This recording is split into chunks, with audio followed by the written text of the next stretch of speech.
आज हम बात करने वाले हैं हैंड एंड पावर टूल्स के बारे में। हैंड एंड पावर टूल्स क्या होती है?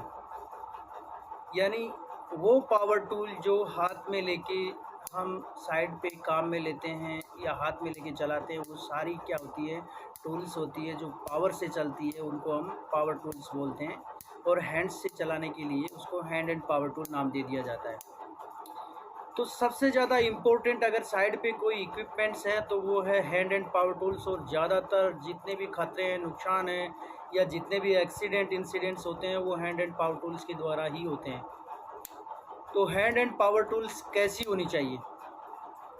हैंड एंड पावर टूल्स का सेफ फॉर यू कैसे किया जाना चाहिए, उनका रखरखाव कैसे किया जाना चाहिए, उनके बारे में आज हम बात करेंगे। सबसे पहले हम बात करते हैं यूज सेफ टूल्स, यानी सेफ टूल का इस्तेमाल कैसे करें। तो सेफ टूल का इस्तेमाल करने से पहले अपन को क्या करना होता है? टूल्स की आवश्यकता होती है और अपन क्या करते हैं? स्टोर में जाते हैं। मैं साइड से संबंधित की टॉपिक पे बात कर रहा हूँ। तो हम स्टोर में जाते हैं तो हमें कैसी सेफ्टी जो पावर टूल्स है वो कैसी इस्तेमाल करनी चाहिए, यानी वहीं पे अपन को टूल्स को चेक करना है कि टूल्स की सॉकेट है वो कहीं से डैमेज नहीं है, प्रॉपर टाइट है, और सॉकेट के साथ में कनेक्शन है वो प्रॉपरली किया हुआ है, मशीन के साथ में कनेक्शन है वो प्रॉपर है, और जो केबल जो आपके द्वारा काम में ली जा रही है वो कहीं से भी डैमेज नहीं है, क्रैक नहीं है, प्रॉपर संपूर्ण तरीके से लगी हुई है। केबल और सॉकेट के बारे में मैं एक बात और बता देना चाहता हूं कि जब भी आप, ये वैसे मैनेजमेंट से संबंधित भी है कि थोड़ा उनको भी ध्यान देना चाहिए इन चीज़ों पे कि हैंड एंड पावर टूल्स पे जो केबल और सॉकेट्स आप लगाते हैं वो कलर कोड के साथ में इस्तेमाल करने की कोशिश करें। कलर कोड के साथ में आप अगर इस्तेमाल करेंगे तो वर्कर्स के लिए थोड़ा उस पहचानना ईजी हो जाएगा पावर टूल्स को। देखिए, पावर टूल्स इस समय मार्केट में 2-3 प्रकार से आती है। 220 पावर टूल्स भी आती है और 110 पावर टूल्स भी आती है। तो 220 और 110 पावर टूल्स को पहचानने का जो इजी साधन है वो केवल आपका कलर कोड हो सकता है, क्योंकि सारे वर्कर्स हैं वो एजुकेटेड नहीं हो सकते हैं। हो सकता है कोई उनमें इतना पढ़ा लिखा आदमी नहीं हो जो उस पर लगे हुए स्टिकर को पढ़ के देख ले कि ये 220 है या 110 है। तो इन चीज़ों से या सारे वर्कर्स को इजीली वो पहचान जाए, ऐसा पावर टूल्स बनाने के लिए सबसे पहले अपन को इसी चीज़ पर फोकस करना है। अपना है पावर है वो एक कलर कोडेड चाहिए कि वर्क से उसका क्या होना चाहिए। जब हमारे प्रीवियस काम में 110 पावर टूल है उसमें येलो कलर होता था सॉकेट का, तो सॉकेट के येलो कलर को देख के हम ये अनुमान लगा लेते थे कि ये पावर टूल है वो 110 है। दूसरा हमारा पावर टूल होता था 220 का, 220 वोल्टेज का, तो 220 वाला उसका होता था ग्रीन कलर का। तो ग्रीन कलर को देख के वो लोग समझ जाते हैं, ग्रीन नहीं, ब्लू कलर को देख के कोई भी वर्कर को हम ट्रेनिंग करते थे, ट्रेनिंग में उनको समझाते थे कि आप जो ब्लू कलर वाला है उसको 220 समझ के उठाना है, यानी 220 लेने के लिए आपको ब्लू कलर का सॉकेट लेना है। तो वर्कर्स को समझने में ईजी होता था, वो साइड पे स्टोर में जाते थे, ब्लू कलर का जो सॉकेट होता था उसको ले लेते थे, वो 220 का है। और अगर येलो कलर 110 लेना है तो येलो कलर, और हो सके जहाँ तक साइड पे अलाउड ही 110 करना चाहिए, क्योंकि 220 है वो थोड़ा डेंजर है और 110 पावर है वो थोड़ा बहुत ही मतलब कम झटका लगने वाला पावर होता है 110। अगर कहीं से फॉल्ट भी हो गया तो इतना ज़्यादा बड़ा झटका नहीं लगता है, एक छोटा सा ऐसा कील चुभने जितना झटका भी नहीं लगता है, तो वो ज़्यादा बेटर होता है, उससे नुकसान नहीं होता है। तो सबसे पहले तो मैं मैनेजमेंट से रिक्वेस्ट करता हूँ इसी चीज़ के बारे में कि जितना भी आप पावर टूल्स प्रोवाइड करवा रहे हैं स्टोर में, या आप अपने जहाँ भी वर्कर्स को पावर टूल्स दे रहे हैं, वो प्लीज़ कलर कोड में दें ताकि समझने में ईजी रहे। और अपने इलेक्ट्रीशियंस को भी समझा के रखें कि आप जितना भी पावर टूल्स हैं, पावर टूल्स से जो कनेक्शन लेने की व्यवस्था है वो भी येलो और ब्लू में ही कलर कोडेड करें। और हमेशा सॉकेट का इस्तेमाल करें तो केवल इंडस्ट्रियल सॉकेट का इस्तेमाल करें, लोकल जो अपना घरेलू सॉकेट होता है उसको इस्तेमाल ना करें। घरेलू सॉकेट को इंडस्ट्री में, कोई भी इंडस्ट्री चाहे मैन्युफैक्चरिंग हो चाहे कंस्ट्रक्शन हो, तो वहाँ पे आप घरेलू कनेक्शन वाला सॉकेट होता है उसका ऐड कहीं ना करें, उसको मतलब अपने वर्किंग एरिया में शामिल ना करें, केवल इंडस्ट्रियल सॉकेट को शामिल करें। क्योंकि इंडस्ट्रियल सॉकेट का जो बनावट हो ऐसा बनाया जाता है कि अगर बाय द वे उनमें कहीं से भी कहीं सीम आ गई है, पानी बारिश हो गई अचानक, तो जल्दी से पानी घुसने की संभावना उसमें कम होती है, और जो डायरेक्ट सॉकेट होता है वो फॉल्ट हो जाता है। तो प्लीज़ इस चीज़ का ध्यान रखें। और वर्कर्स को मैं यही कहूँगा कि जब भी आप कहीं से भी सामान लेने के लिए जाते हो पावर टूल्स का, हैंड एंड पावर टूल्स का, तो आपको क्या देखना है, हैंड एंड पावर टूल्स का आप जब भी सामान लेने जाते सबसे पहले आपको सॉकेट देखना है कि आपको 220 लेना है तो ब्लू कलर होना चाहिए, 110 लेना है तो येलो कलर होना चाहिए। उसके बाद में आपको केबल का डैमेज चेक करना है, केबल अगर कहीं से भी डैमेज नहीं है। उसके बाद में देखना है हमेशा एक पावर टूल पे इंस्पेक्शन स्टिकर लगा होता है, वीकली या मंथली जो भी कंपनी का रूल होता है, रेगुलेशन होता है, उसके हिसाब से उस पर इंस्पेक्शन स्टिकर लगाया जाता है सेफ्टी ऑफिसर के द्वारा। तो आपको ये देखना है, सेफ्टी ऑफिसर और इलेक्ट्रीशियन दोनों मिल के करते हैं वो काम। तो आपको ये देखना है कि उस पर अगर इंस्पेक्शन स्टिकर लगा हुआ है तो ही मशीन को काम में लेना है, अन्यथा नहीं लेना है, क्योंकि अगर स्टिकर नहीं लगा हुआ है इसका मतलब मशीन में प्रॉब्लम है। उसके बाद में मशीन को देखना है, जैसे मान लीजिए आपने ग्राइंडर लिया तो ग्राइंडर को आप क्या क्या देखेंगे, ग्राइंडर की सॉकेट देखेंगे, ग्राइंडर की केबल देखेंगे। उसके बाद में ग्राइंडर का जो गार्ड है डिस्क गार्ड वो है या नहीं है, अगर डिस्क गार्ड नहीं है तो नहीं लेना है। डिस्क गार्ड कंपलसरी है गाइस, क्योंकि जो ग्राइंडर है उसकी स्पीड, ग्राइंडर हो ड्रिल हो, इनकी स्पीड बहुत ज़्यादा होती है। ग्राइंडर की 2000 3000 4000 आरपीएम तक होती है। तो प्लीज़ ग्राइंडर का जब भी आप इस्तेमाल करें तो हमेशा चेक करें कि उसका जो डिस्क गार्ड है वो है या नहीं है। अगर नहीं है तो प्लीज़ उसको इस्तेमाल में ना लें। साथ में ये भी देखें कि जो आपने डिस्क ग्राइंडर लिया है या ड्रिल लिया है उसकी बिट प्रॉपरली फिक्स्ड है या नहीं है। अगर ग्राइंडर लिया है तो उसका डिस्क है वो प्रॉपर फिक्स टाइट है या नहीं है, वो लूज नहीं होना चाहिए, वो क्रैक भी नहीं होना चाहिए। अगर आपके ग्राइंडर में लगा हुआ डिस्क क्रैक है तो वो ज़्यादा डेंजर है, उसको काम में नहीं लेना है। अगर स्मॉल भी क्रैक हो गया है तो आपको काम में नहीं लेना है उसको।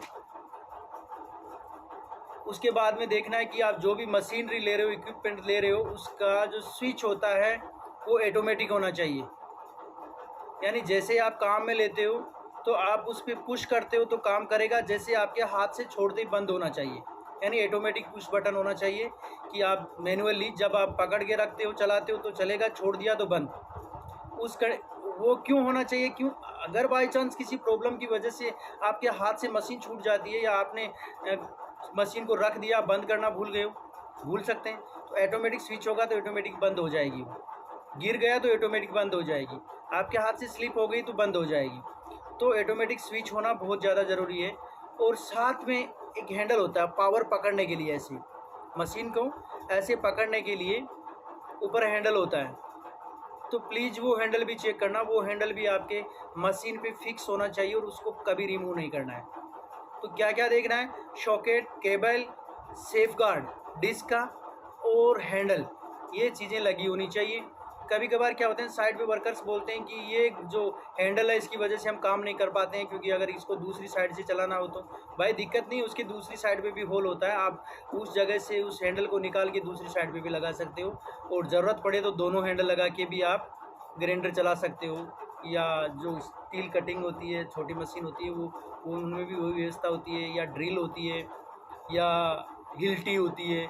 इन सब में उनके सेफ्टी के जितने भी गार्ड्स होते हैं उनको चेक करें, वो अपनी जगह पे फिक्स होनी चाहिए।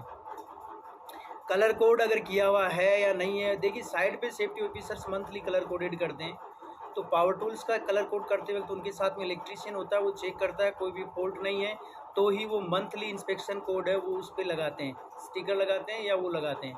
तो वो देखना ज़्यादा ज़रूरी है। आप जहाँ भी काम करते हैं आपका एरिया है वो साफ़ सुथरा होना चाहिए, हाउसकीपिंग है वो अच्छी होनी चाहिए। हाउसकीपिंग कंप्लीट करने के बाद में आपको हैंड एंड पावर टूल्स का इस्तेमाल करना है। और जब भी आप हैंड एंड पावर टूल्स का इस्तेमाल करते हैं तो आपके साथ में क्या होना चाहिए, हैंड एंड पावर टूल्स का इस्तेमाल करते वक्त उसके साथ में जो लेनयार्ड है मशीनरी का, अगर आप हाइट पे काम कर रहे हो तो लेनयार्ड को भी काम में लेना है। कैसी मशीनरी को आपको अवॉइड करना है, उन सारी मशीनरी को आपको अवॉइड करना है जो डैमेज है, जिन पे सेफ्टी स्टिकर नहीं लगा हुआ है, जिनका सॉकेट डैमेज है, केबल डैमेज है, या डिस्क डैमेज है, या पुश बटन है वो ऑटोमेटिक नहीं है। ऐसी प्रकार की जितनी भी मशीनरी है आपको काम में नहीं लेना है, अगर आपको सेफ तरीके से काम करना है तो। कभी भी अनसेफ काम नहीं करें मशीनरी के साथ में।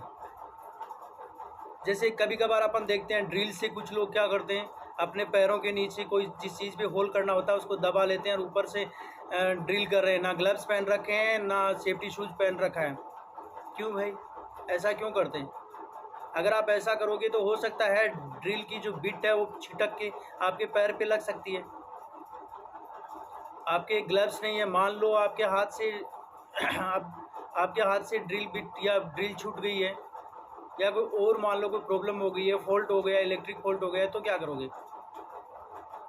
देखिए, जनरली आपको बता दूं, मेरी एक प्रीवियस कंपनी में एक ऐसी घटना हुई थी हिल्टी के साथ में। तो एक बंदा क्या करता है, हिल्टी कर रहा था। आपने कभी देखा हिल्टी से फायर हो सकता है? मैंने देखा है। वो कंक्रीट, ताज़ा कंक्रीट हुआ था पहले दिन, और दूसरे दिन वो क्या कर रहा था, उसको उससे जो हिल्टी है उससे कंक्रीट को तोड़ रहा था। जो एक्स्ट्रा कंक्रीट हो जाता है उसको तोड़ा जाता है।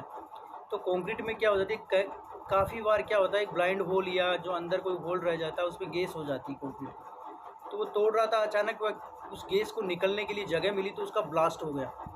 उसके यहाँ से हाथ और चेहरा जल गया था। तो गाइस, कभी भी ये नहीं सोचें कि मैं कहाँ खड़ा हूँ, यहाँ पे सब कुछ सुरक्षित है। नहीं है। आपको आपकी सुरक्षा के सारे साधन का प्रयोग करना है, सारी चीज़ों को इस्तेमाल करना है, सुरक्षा गार्ड्स का ध्यान रखना है। देखते हैं बहुत बार ग्राइंडर चलाते हैं लोग, ग्राइंडर पे सेफ्टी गार्ड नहीं है, डिस्क गार्ड, उस पर हैंडल नहीं होता है, तो वो अनसेफ है भाई। कई बार देखते हैं डिस्क टूटी हुई है, काम कर रहे हैं, नहीं करना है ऐसे काम। और एक चीज़ बहुत इंपॉर्टेंट है, जब भी आपके पास सब कुछ ओके है, लेकिन उसके बावजूद भी आप कई बार कुछ जानबूझ के गलतियां करते हैं। क्या करते हैं? एक बहुत ज़्यादा मैंने देखा, बहुत ज़्यादा इंपॉर्टेंट गलती कर रहे हो आप लोग, यानी कॉमन गलती कर रहे हो। जो भी ग्राइंडर का ऑपरेटर होता है, ग्राइंडर चला रहे हैं, तो वो लोग क्या करते हैं, बिट हो चाहे कोई भी हो, पावर टूल्स में सब आ जाते हैं, चाहे ग्राइंडर हो, चाहे कटिंग का व्हील हो, या ग्राइंडर का व्हील हो, या मान लो जिग्सो का व्हील हो। ये लोग क्या करते हैं, उस व्हील को पैरों में कहीं भी फेंक देते हैं। तो उसको ऐसी जगह पे नहीं छोड़ना जहाँ पे किसी का पैर ऊपर आने की संभावना हो। देखिए, आप कहीं भी फेंक दिया तो एक तो किसी को चोट लगने की संभावना है, और साथ में अगर बंदे ने सेफ्टी शूज़ सब पहनते हैं साइड पे, अगर सेफ्टी शूज़ पहना हुआ बंदा अगर उस डिस्क पे पैर रखेगा तो डिस्क टूट जाएगी और आपको मालूम नहीं चलेगा, डिस्क क्रैक हो जाएगी। अब वो किसी भी डिस्क, कोई भी डिस्क है, क्रैक हो सकती है, चाहे वो जिग्सो की हो, चाहे बिट हो। बिट तो चलो क्रैक तो नहीं होगी, लेकिन बिट चुभ सकती है किसी को। लेकिन ग्राइंडर का जो डिस्क है बहुत ईजिली टूट जाता है। कोई आपने रास्ते में रखा हुआ है, स्टोर कर रखा है, कोई ऊपर से निकल गया और टूट गई, आप ध्यान नहीं दिया और आपने मशीन में फिट किया, आप स्टार्ट कर रहे हैं और वो टूट के आपकी आंखों में लग सकती है, चेहरे पे लग सकती है, कहीं भी लग सकती है। बहुत ज़्यादा स्पीड होती है दोस्तों हैंड एंड पावर टूल्स की, स्पेशली ग्राइंडर की, और उसकी डिस्क की इतनी स्पीड होती है कि वो अगर एक छिटक जाती है तो मेरे ख्याल से 400-500 मीटर तक रुकती नहीं है। और अगर आपके किसी शरीर के हिस्से पे टकरा जाती है तो समझो उसको कट कर देती है। तो please hand and power tools के साथ में मजाक नहीं करें, हॉर्स प्ले नहीं करें, उनका जितना भी सेफ्टी प्रिकॉशंस है उनका पालन करें, और आसपास में जहाँ काम कर रहे हैं वहाँ पे हाउसकीपिंग अच्छा रखें, मटेरियल मैनेजमेंट है वो प्रॉपर्ली रखें, और डिस्क का जितना भी मटेरियल है डिस्क के बॉक्स रखें। अगर आपको जनरली बना बनाया बॉक्स नहीं मिलता है कंपनी के द्वारा तो आप खुद बना सकते हैं इजीली। आप अपने स्टोर में कारपेंटर के साथ में बैठ के आप बना सकते हो। एक बॉक्स बना लो, छोटा बॉक्स, और उस बॉक्स में वो डिस्क को रखो। एक डबल बॉक्स बना सकते हो, एक में डिस्क आ जाएगी और एक में टूटी हुई डिस्क। जैसे आपने पूरा कंप्लीट कर दिया, उसको फेंकना नहीं है, जो वेस्टेज डिस्क होती है उसको भी नहीं फेंकना है, उसको भी आपको क्या करना है, बॉक्स में स्टोर करना है, और नई जो वाली जो डिस्क होती है उसको भी बॉक्स में उसकी प्रॉपर जगह पे स्टोर करना है। उसके बाद में ही काम में लेना है, जैसा चाहिए काम में लिया वापस रखा। और वैसे ही आपको हैंड एंड पावर टूल्स के साथ में काम करना है। हैंड एंड पावर टूल्स का जितना उनका प्रॉपरली जो बॉक्स बने हुए होते हैं उसी में रखना है, उसी से लेना है, ताकि उनको एक्स्ट्रा कि कहीं भी आप रखोगे तो क्या होगा, डैमेज होने के चांसेस बढ़ जाते हैं। तो उसको उसकी प्रॉपर जगह पे रखें, बॉक्स में रखें, पैक करके रखें, ताकि आपकी सुरक्षा, सबकी सुरक्षा बनी रहे। तो गाइस, आज का वीडियो आपको कैसा लगा? अगर अच्छा लगा हो तो प्लीज़ लाइक करें, शेयर करें, सब्सक्राइब करें और बेल आइकन के बटन को पुश करें। Thank you.